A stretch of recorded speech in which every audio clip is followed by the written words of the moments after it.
parents will bring in kids for me to see, and they say, no, the teacher says this kid can't pay attention for more than 5 minutes. We know that's not true. We have watched her play video games. And she can sit and play those video games for 3 hours at a time and not move. And the teacher said she's easily distracted. That's nonsense. When she's playing those games, she's locked on that screen like a laser, and the only way you're going to get her attention is to jump in her face or turn off the TV. So again, it's like, you can do it here, why can't you do it there? Now, it's not always sports or video games. There's some people with ADD, they're not good at that stuff. They might be into art. They're sketching and drawing and really getting into it. Somebody else, when they're little, they're creating engineering marvels with Lego blocks. And then when they're older, they're taking car engines apart and putting them back together, or designing computer networks. But everybody I've ever seen with ADHD has a few things they can do where they have no trouble paying attention. Even though on almost everything else, they've got a lot of trouble paying attention.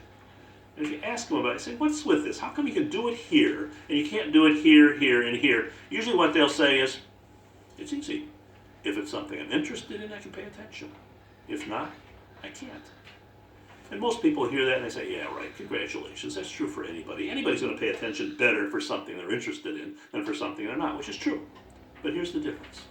People who don't have ADHD, if they've got something they've got to do and they know they've got to do it and it's important, they can usually make themselves pay attention, even if it's pretty boring, just because they know they have to do it. People with ADD, it is incredibly difficult for them to be able to make themselves pay attention.